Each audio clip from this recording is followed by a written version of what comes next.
Hi guys, we are back with today's winner, Usama. I'm not sure what your second name is. Sajjad. Sajjad, there we go. Sorry about that. No problem. So what deck were you playing today? I was playing Junk Abzan today, yeah. Yep, how's the deck? Yeah, it's pretty good. I mean, me and our teammates, like our group, testing group, we expected Junk being probably one of the best decks. Yeah. We were not sure what to expect, but it was one of the most. It was the safest choice. Yeah. Like, How was? Sorry to cut you off. No worries. How was the format? How was the format changed? Has it changed for the better or for the worse with the bannings recently? Or? I mean, as a pod player, I was quite disappointed. I mean, right, okay. I loved my deck and I loved Birthing Pod, and like I just finished building it almost. So economically, it was a disaster. However, I mean, for the format, it was pretty good. I think, like, even towards the Pro Tour, like, they banned, I reckon, the most broken cards of the format. Like me and our mates, we were discussing the bannings, and, like, we knew that if they banned Pod, they would ban Cruise. Like, they were linked, right? And if they banned both, they could not afford to leave Dig unbanned. So I think it was fine. The format has no broken cards anymore. No. I guess Siege Rhino is good, but I would not define it as like completely broken. We've seen in the chat that someone said ban Liliana as question mark. Do you think she's that good? I mean, she's awesome. She's very good. But like our testing group, like, it's me and another 7 people, and I think I annoyed all 7 of them on what to play in my main board and sideboard. Like, I passed from 4 Lilianas to 2 of them, 3 back to 4. I don't think like Liliana is a must. It's a must 4 of. Like, I was expecting the metagame being mostly mirrors. So, and Liliana, I reckon, is really bad in the mirror. Like, yeah. I think especially like I'd always board out at least 2. Yeah. Like, I think it's just good, like, turn 3, Edict your Goyf or something like that. Yeah, definitely. And then it just gets abruptly hit the turn after and you feel bad. Like, our testing group, we didn't imagine, like, so many blue decks being around. And so, in that case, me playing 4 Lilianas was just great. Yeah, definitely. Like, yeah. Because you have all the disruption ever in the format. Yeah, like, at the beginning I was playing 2 Lilianas, 3 Loxodon Smiters. That's interesting. Yeah, and 1 Tassiger. I was testing that configuration. Loxodon Smiter just for the mirror, like, discard Liliana and smash you a 4/4. But then, like, I realized it's just good in that situation. Like, if they cast a Goy for a Rhino, it just dies. Yeah, it's just not good enough. It doesn't trade good with a Rhino and probably dies against Goyf, dies for Abrupt Decay. Yeah. And the fact that it's 3 mana, so Goyf is always going to be a more efficient beater. Yeah, yeah. So, you'd rather be casting a Liliana. Like, I wasn't sure about the number of Lilianas to play. I'm not saying 4 is the right number. I think you definitely want at least 2. But I would not blame anyone playing 2 or 3. What was the best card in your sideboard today then? In my sideboard? Yes. Fulminator Mage. Yeah, he looked insane. He's insane. I mean, I think I boarded him in every game. Wow. I had a Nauseam, Scape Shift, Blue Eye Red, and Mirror. Yeah. In my first 4 rounds, and I sat in all of them. And then in top 8, I went against Jessica Ascendancy, which I think I boarded in just 1. I wasn't sure of. Like, I boarded 1 because I had just, I don't know, because not more than 1 because the game doesn't depend on Fulminator Mage. No. But then I got against Rogue Twin and again Blue Eye Red. So 6 out of 7 games, he was completely awesome. Yeah, it feels like, against all the common matchups, it feels like you just want to be able to attack their mana base from different angles. Yeah. And be able to attack, like, their rare resources from multiple angles and put a threat on the board and say, deal with this. Yeah, like, you're just gonna die. One of the only thing me and our teammates were sure was, like, the mana base was awful in this metagame. Like, I think, like, people thought after Can's fetches, like, Blood Moon is a bad card again. But, like, top decks are still 3-color decks. And I actually considered playing Blue Moon for today. But one of my friends suggested me, like, in a field you don't know what you're facing, like, it's probably not a good call. You just want a deck which has a 50-50 against every deck. Yeah, it feels like you just want to try and out attrition everybody. Yeah, yeah. And just hit them with big big stuff. Yeah, one of the things I was sure about was attacking the mana base.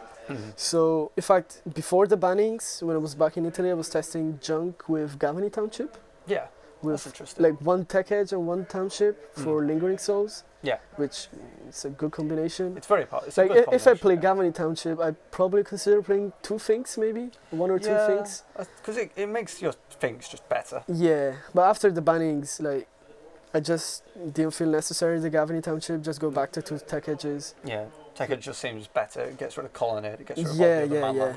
Yeah. And you just attack mana base general. Yeah. The one thing I feel is my removal was great. Yeah, your removal is very, very powerful. Dismember was awesome. Yeah, that was one of my final calls. Like, the final decisions was like, shall I play the 3rd Bob? Yeah. The Maelstrom Pulse or a Dismember? Would you possibly play the Maelstrom Pulse? Because it seems quite good in the format at the moment.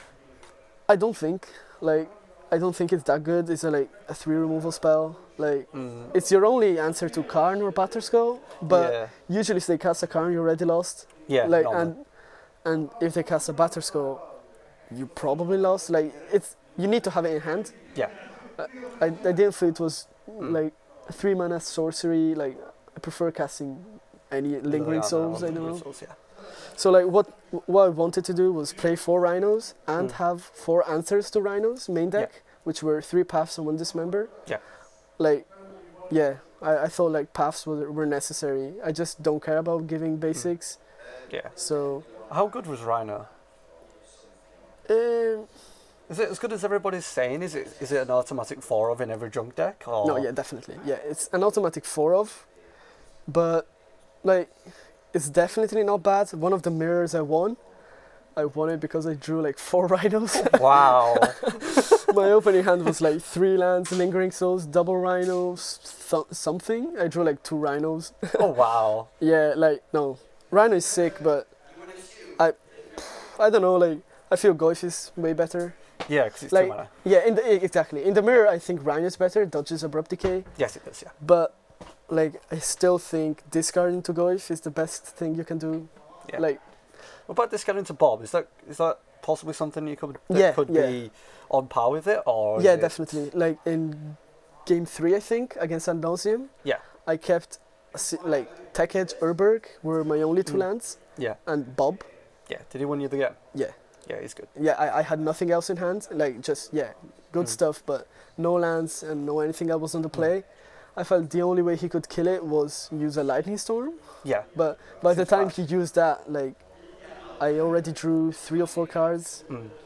Yeah, I think Bob was also awesome, but not more than a 12. Like no, there's like the configuration of the junk deck is too complicated. I'm definitely sure my 75 is not it's not correct. I mean, there are many situations where you want different things. What would you, if you had the choice to change your 75? What would you change?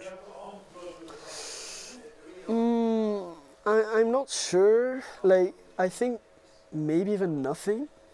Like, definitely, I think the sideboard is just awesome. The sideboard is sweet. The sideboard is really sweet. I really like my sideboard. Like, maybe something more against burn. Yeah. I think, isn't the bar skull enough for burn, or is it? I think it's too slow. Is it too slow? Like, I obviously bought it against burn, but I don't think it's relevant. No, it's a bit too slow. By turn 5, I think. Or I'm dead, or like I'm just winning. The reinforcement seems okay against burn. Yeah, like I mean, I was discussing again with my friend, like what. Initially, I was playing 2 Feed the Clans for burn. Yeah, exactly. Many people laughed at me. Many people laughed at me because, like, Feed the Clan is a bad card. What is it? I've actually never heard of it. Cans of Tarkir. Tap 2 instant, 1 colorless, 1 green, gain 5 life, and trigger ferocious, gain 10 life. So my plan was, I don't know, like land Inquisition, land Feed the Clan. Yeah, that's interesting. that's an interesting. Yeah, but like again, I thought about like if I face burn, I would face just one of it. Yeah. like throughout all of the tournament. It was not worth like using two slots of the sideboard just for burn. Like, so I went for a versatile card like Timely Reinforcement that you use against burn and even like some Delver decks or something else. Yeah, some aggro decks as well. Yeah, yeah. Well, like they just outpower you and outspeed, kill you faster. It's like a time walk. Yeah, it's a really good time walk. It's a really good time walk. And sometimes you get guys. Yeah. So, what matches did you play against today then? I think I played against all different decks throughout all of the day, like which points out again how like my teammates were right about playing junk. Like it has just a 50-50 matchup against everyone. Yeah. So I don't think I was ever in a bad position. I don't think I ever faced a matchup where I would say, yeah, I'm going to lose this. Like I faced Ad Nauseam round 1, Scape Shifts round 2,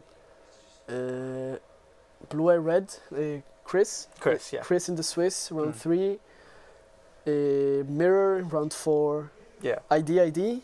Yeah. Then in the top AF, Jessica Ascendancy, Rug Twin, and Chris again. Yeah, Chris was the only deck I faced twice, yeah. And how many of those did you win? I know you were 4-0 at the end of round 4. No, I didn't lose one round. Didn't you? Wow. Yeah, it was quite impressive, yeah.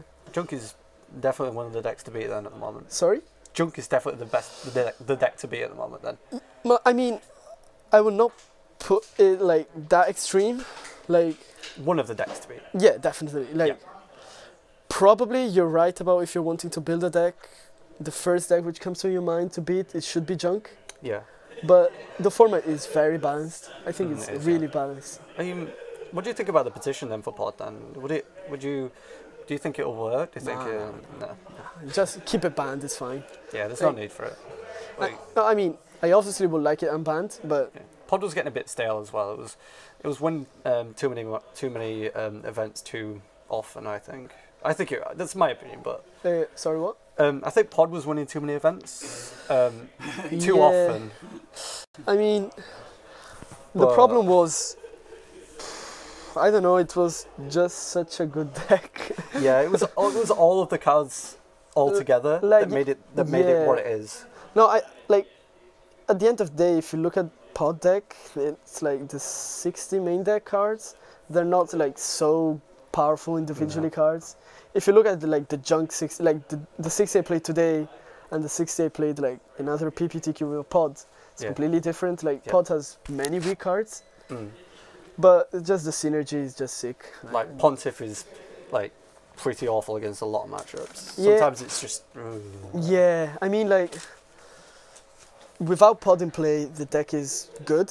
Like you win most of the games without Pod in play because it's just 4 cards. I mean, but as soon as you resolve Pod, like maybe I'm exaggerating, but I think you win around 9 games out of 10.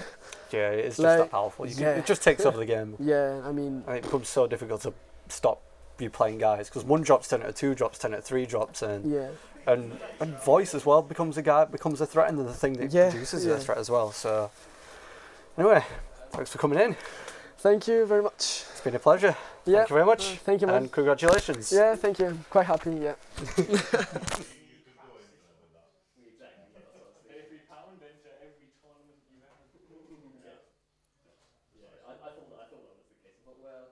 Well, actually, it's not quite strictly true anymore since it's now £3.50 for F&M when you get £3 prize. We've got a very clear policy at the tournament, MGS, we pay with cash.